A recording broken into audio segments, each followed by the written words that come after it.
জানি না করতে পারবে না, হেলে তো জিজ্ঞেস করতে হবে। শোভনা হাসতেছে। সাব্বির আব্বা রাজি হচ্ছে না। শোভনা সাব্বিরের আব্বার পায়ে ধরে কাঁদতে কাঁদতে বলতে লাগে, আঙ্কেল প্লিজ এমন করেন না, আমার মতো অভাগা মেয়েকে আপনি ফিরিয়ে দিয়েন না প্লিজ আঙ্কেল। আমি সব সময় তার বাধ্য হয়ে থাকবো, তাকে কখনো কষ্ট দিব না। সে যা বলবে তাই করব, প্লিজ আঙ্কেল আমাকে ফিরিয়ে দিয়েন না। সাব্বির আব্বা সাব্বিরের মার মুখের দিকে তাকালো। তারপর সাব্বির আব্বু বলল, মা প্লিজ কেঁদো না, ওঠো। আমি কথা দিলাম তোমার সাথে সাকিবের বিয়ে দেবো, তুমি যেভাবে বলবে সেভাবে। সাব্বির মা এসে শোভনাকে উঠিয়ে নিয়ে গেল। শোভনার আব্বু বলল, তো বেয়াই, আমি চাচ্ছি যত তাড়াতাড়ি কাজটা সম্ভব হয়ে যায়। সেটাই হোক। আমার মাথায় একটা আইডিয়া আসছে, যেটা হলো আমি শুনলাম সাকিবের এখন পরীক্ষা চলছে।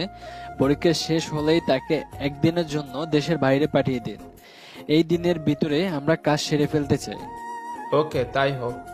আব্বা পকেট থেকে একটা খাম বের করে সাব্বিরের আব্বার দিকে এগিয়ে দিয়ে বলল, বেয়ান, আমার মেয়ের থেকে শুনলাম আপনি একটা ফ্ল্যাট কিনতেছেন। প্লিজ এটা গ্রহণ করুন। সাব্বিরের আব্বা কৌতূহলবশত খামটা হাতে নিয়ে খুলে দেখলো 10 লক্ষ টাকার একটা চেক। অবাক হয়ে প্রশ্ন করলো, বিয়ান, এটা আমি গ্রহণ করতে পারবো না, কারণ তাহলে আপনি আমাদের টাকা দিচ্ছেন, আপনার মেয়েকে দেন নাই। বেয়ান, সেরকম কিছু না, আমাদের পক্ষ থেকে এটা হাদিয়া। আর আপনি তো জানেন হাদিয়া ফিরিয়ে দিতে নেই। তারপরেও এটা আমি গ্রহণ করতে পারবো না। এমনিতেই আপনার মেয়ে আমার জন্য অনেক বড় কিছু। প্লিজ, এটা আমি গ্রহণ করতে পারবো না। দয়া করে এটা গ্রহণ করুন। সাব্বিরের বাবা কি যেন ভাবলো, তারপর বলল, সুবর্ণা মা, তুমি এটা রাখো পড়ে, তুমি এটা সাকিবকে দিও, দেখো সাকিব গ্রহণ করে কিনা। জি আঙ্কেল। তাহলে বিয়াই আমি উঠি, আমার একটু বের হতে হবে। আপনারা সবাই লাঞ্চ করে যাবেন। আমারও একটু বের হতে হবে। শোভনা সাব্বিরের মারের বাবার পায়ে ধরে সালাম করলো। শোভনা খুশি ধরে না। মরিয়ম যেন খুশিতে। আজ থেকে সাব্বিরের বিয়ে হবে। মরিয়ম খুশি শেষ। বিয়ে হওয়ার আগে ভাবি রাখা শুরু করলো। যথারীতি দিন সাব্বির পরীক্ষা শেষ হলো। পরের দিন সাব্বিরকে যখন দেশের বাড়িতে পাঠিয়ে দিয়েছে, সেদিন থেকে বাড়ি সাজানো হয়েছে। পরের দিন যেদিন সাব্বির আসবে, কথা হয়েছে সাব্বির আসতে আসতে সন্ধ্যা হবে। সন্ধ্যার সময় কাজে ডাকলো। সুবর্ণা যথারীতি কবুল বলে দিল। আর কবুল বলবে না কেন? যার জন্য এত কষ্ট করলো তার জন্য কবুল বলতে কিসের আপত্তি? সুবর্ণা সাব্বিরের ঘরে মাথায় ঘুমটা দিয়ে বসে রইল সাব্বিরের অপেক্ষায়। আমি ভাবি এসব কাজ কেন আমাকে দেয়। যেদিন গিয়েছিলাম পরদিন জমিটুকু মাপলাম অনেক কষ্টে, মেপে হিসেবে করে বিকালের দিকে ঢাকার উদ্দেশ্যে রওনা দিলাম। বাড়ি থেকে ফোন করলে বলে দিলাম আসতে সন্ধ্যা হবে। আমি ঘন্টা দুয়েক জার্নি করে ঢাকায় পৌঁছালাম। পৌঁছে বাড়ির উদ্দেশ্যে রিক্সা নিয়ে রওনা দিলাম। বাসায় পৌঁছে দেখি অনেক জুতা দরজা খুলে আছে। দেখি আমাদের ফ্ল্যাটটা সুন্দর করে সাজানো হয়েছে। আমি ভাবলাম আজকে আবার কিসের অনুষ্ঠান। তাহলে কার বার্থডে খেয়াল করে দেখলাম আমার বার্থডে না, মরিয়মের বার্থডে না। তাহলে কিসের অনুষ্ঠান চেয়ে দেখি সামি আর তার গার্লফ্রেন্ডও আছে। সামি আমার কাছে আসলো আর বলল, দোস্ত, না গিয়ে গোসল করে নতুন কাপড় পরে রেডি হো। মানে কি? কি হয়েছে? কিসের অনুষ্ঠান? তোর বিয়ে আজকে। আমি সামির কথা শুনে অবাক। কি? আমার বিয়ে? মজা করস তুই? তোর কি এসব দেখে মজা মনে হচ্ছে? যা দোস্ত, গোসল করে রেডি হো। আমার বিয়ে? আমি বিশ্বাস করতে পারতেছি না। আর কার সাথে? বাসর ঘরে ঢুকে দেখতে পারবি। দেখি মা আসছে। মা বলল, এত দেরি করে আসলি কেন? যা গোসল করে রেডি হ। মা কিসের অনুষ্ঠান? সামি বলল আমার নাকি বিয়ে। এটা কি সত্যি? সত্যি। কার সাথে? আমি বিয়ে করব না। তোরে কি বলছি বিয়ে করতে? তোরে বলছি গোসল করে রেডি হতে। এই বলে মা চলে গেল। সামি বলল, দেখলি, যা এখন গোসল করে রেডি হো। এই বলে সামি একটা লুঙ্গি দিয়ে ধাক্কা দিয়ে বাথরুমে ঢুকিয়ে দিল। আমি বাধ্য হয়ে বাথরুমে ঢুকলাম। কি হচ্ছে কিছুই বুঝতে পারছি না। আমি বিয়ে করব না, তাই ভাবলাম আজকে সারা রাত বাথরুমে কাটিয়ে দিব। কিছুক্ষণ পর স্বামী ডাকাডাকি শুরু করলো, মাও ডাকাডাকি শুরু করলো। আমি বললাম, মা বিয়ে করব না। আর কার সাথে বিয়ে হচ্ছে সেটা বলো আগে। তুই বিয়ে করবি না, তোর ঘাড়ে করবে। তোরে 5 মিনিট টাইম দিচ্ছি। 5 মিনিটের ভিতরে তুই বাথরুম থেকে বের না হলে দরজা ভেঙে তোরে বের করব। কি করব বুঝতে পারছি না। আমি গোসল করে বাথরুম থেকে বের হলাম। বের হলে স্বামী আমাকে নতুন কাপড় দিল পরার জন্য, একেবারে জামাইয়ের পোশাক। আমি বাধ্য হয়ে জামাইয়ের পোশাক পরে ঘর থেকে বের হলাম। দেখি আব্বাও আসছে। আমার মাথা কোনো কাজ করছে না, কি হচ্ছে আমার সাথে। কার সাথে আমার বিয়ে হচ্ছে? সুমনার সাথে? না না না, এ হতে পারে না।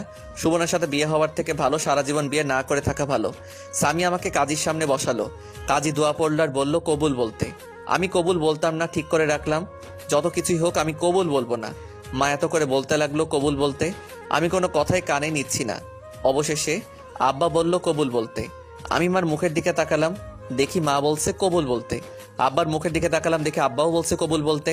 মনে মনে ভাবলাম আব্বার আম্মা যেহেতু বলছে কবুল বলতাম তাহলে সমস্যা কি? আর আব্বা মা তো আমার জন্য কখনো খারাপ মেয়ের সাথে বিয়ে দিবে না। আব্বা আর মার মুখের দিকে তাকিয়ে আমি কবুল বলে দিলাম। সবাই একযোগে উঠলো আমিন। আমি কাগজে সিগনেচার করলাম, আমাকে সবাই মিষ্টি খাওয়ালো। এদিক সেদিক ঘুরে আমি আমার ঘর মানে বাসর ঘরে ঢুকলাম। দেখি খুব সুন্দর করে বাসর ঘর সাজানো হয়েছে। দেখি খাটের মাঝখানে একটা মেয়ে বসে আছে, মাথায় ঘোমটা দিয়ে। আমি পায়ে হেঁটে খাটের এক কোণায় বসলাম। আমি আমার কাপা কাপা হাতে মেয়েটার ঘোমটা উঠালাম। ঘোমটা উঠিয়ে যা দেখলাম তা আমার পক্ষে মেনে নেওয়া সম্ভব না। দেখি আমার চিরচেনা শত্রু সুবর্ণা। আমি আমার কাপা কাপা হাতে মেয়েটার ঘোমটা উঠালাম। ঘোমটা উঠিয়ে যা দেখলাম তা আমার পক্ষে মেনে নেওয়া সম্ভব না। দেখি আমার চিরচেনা শত্রু সুবর্ণা।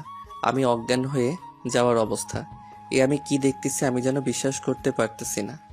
আমার শরীর থেকে টপ টপ করে ঘাম বের হচ্ছে। আমি বললাম, আপনি এখানে কেন? আমি থাকবো না তো অন্য কেউ থাকবে? এই বিয়ে আমি মানি না। আমি এখনই আব্বাকে বলছি। সুবর্ণা আমার পাঞ্জাবির কলার ধরে বলল, কোথায় যাও চান্দু? তোমার খবর আছে। প্লিজ আপু আমাকে ছেড়ে দেন। তুই এত দেরি করছিস কেন? আমি সেই কখন থেকে বসে আছি। প্লিজ আপু আমাকে ছেড়ে দেন। আমি আর জীবনেও আপনার সামনে আসবো না, আপনাকে গালি দিব না। আমি লুচ্চা? নিলয় আমাকে খেয়ে দিয়েছে আর কি কি জানি বলছিলি। জীবনে আর বলবো না, প্লিজ আমাকে ছেড়ে দেন। ছেড়ে দিব একটা শর্তে। আপনি যা বলবেন তাই করব। সুবর্ণা আমার পাঞ্জাবির কলার ছেড়ে বলল, এদিকে আয়, আমার কাছে আয়, একেবারে আমার সাথে লেগে বস। আমি সুবর্ণার সাথে লেগে বসলাম। একজনের শরীর আরেকজন অনুভব করতে পারছিলাম। সুবর্ণা বলল, আমার শরীর থেকে গয়নাগুলো খুলে দে তো। আমি কাপা কাপা হাতে গয়নাগুলো খুলে দিলাম। সুবর্ণা বলল, বল আমাকে কেমন লাগছে। খুব সুন্দরী। আমি তোকে মাফ করে দিব একটা কাজ করলে। কি কাজ? নিজের ইচ্ছায় আমার ঠোঁটে কিস কর। সুবর্ণা বলে কি নিজের ইচ্ছায় কিস করতে? পাগল নাকি? এই সুবর্ণাকে যাব আমি কিস করতে? আমার শরীরে রাগ উঠতেছে। আমি বললাম, রাখেন আপনার কিস, রাখেন আপনার শর্ত, যত সব ফালতু। আর আমি আপনাকে বিয়ে করছি কে বলছে? চুপ, আস্তে কথা বল। আসতে বলবো কেন? আর আপনি একটু সুন্দরী না, আপনি কালো ভূত, একেবারে পেতনি। এবার কিন্তু বাড়াবাড়ি হয়ে যাচ্ছে। বাড়াবাড়ি হলে হোক, তাতে আমার কি? ওকে বুঝছি, তোর মাথা ঠিক নেই। শোন, তুই বাথরুমে গিয়ে ফ্রেশ হয়ে আয়, এনে কাপড়। আমি হাত থেকে কাপড় নিয়ে বাথরুমে চলে গেলাম। বের হলে সুবর্ণা বলল, এই নে শুয়ে পড়। সুবর্ণার পাশে বালিশ দিয়ে বলল, পাগল নাকি? আপনার সাথে আমি শুভ জীবনেও না। আপনার তো চরিত্র ভালো না, পরে কি জানি কি করেন। এমন কথা শুনে সুবর্ণার মুখটা কালো হয়ে গেল। মনে হয় অনেক কষ্ট পেয়েছে। কষ্ট পেলে পাক, তাতে আমার কি? যেই যেমন তার সাথে তেমনই হওয়া উচিত। সুবর্ণা মুখটা কালো করে কাপড় পাল্টাতে লাগলো। আমি একটা বালিশ নিয়ে নিচে শুয়ে পড়লাম।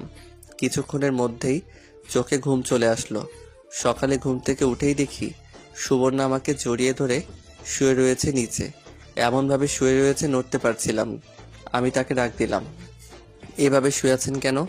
ওঠেন, আমাকে উঠতে দিন। আর একটু ঘুমাই। আমাকে জড়িয়ে ধরেছেন কেন? আল্লাহ জানে রাতে আমার সাথে কি করছেন। ছাড়েন বলছি। আজ আমার আর তোর বাসর রাত। এই দিনেই যদি দুজন আলাদা শুই খুব খারাপ দেখাবে। এই জন্য প্রথম দিনে তোর সাথে শুয়েছি।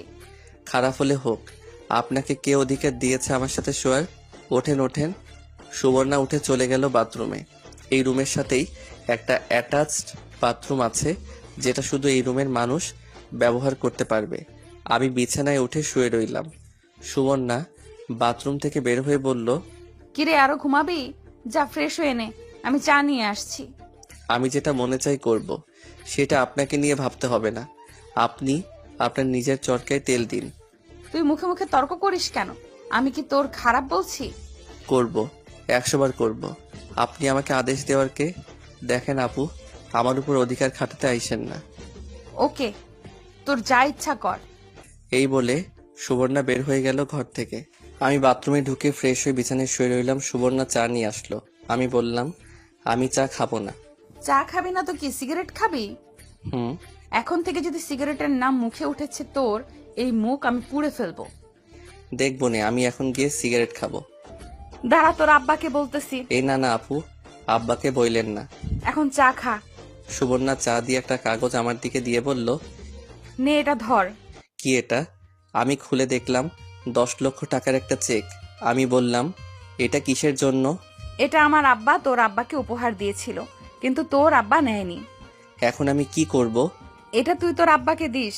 দেখেন, একে তো আপনাকে আমার ভালো লাগে না, দ্বিতীয় এটা আমি নিব না, কারণ পরে কিছু হলে আমাকে এই টাকার খোটা দিবেন। এমন ফালতু কথা বলিস কেন? এটা উপহার, যৌতুক না। তারপরেও এটা আমি নিব না। এমন করিস না সাকিব। তোর আব্বার এখন টাকাটা দরকার। তোরা না ফ্ল্যাট কিনবি, সেই জন্য তোদের টাকাটা দরকার। সেই চিন্তা আপনাকে করতে হবে না। প্লিজ টাকাটা নে, তোর আব্বাকে দে। না হলে তোর আব্বাকে ব্যাংক থেকে ঋণ নিতে হবে। পরে ঋণ শোধ করতে না পারলে ঋণের বোঝা আরো বাড়বে। প্লিজ না করিস না, তোর আব্বার টাকাটা দরকার। ওকে দিবনে।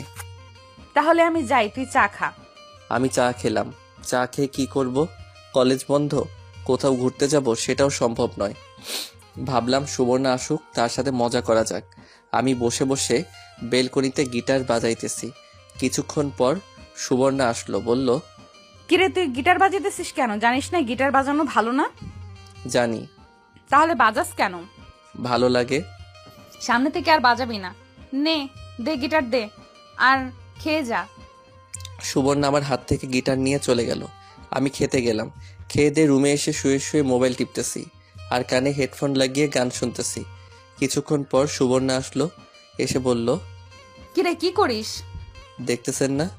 সুবর্ণা আমার পাশে শুয়ে আমার সাথে একেবারে নিজের শরীর লাগিয়ে বলল, দে একটা তার আমাকে দে, আমিও শুনবো। না, আপনার মোবাইল আছে না? আপনার মোবাইল দিয়ে আপনি শুনুন। তুই এখনো আমাকে আপনি করে বলিস? আমরা না এখন জামাই বউ? আপনাকে আমি বউ হিসেবে মানি না। এমন করিস কেন? শোন, বিয়ের আগে আমি তোকে মারছি, বকছি, তোকে অনেক কষ্ট দিচ্ছি।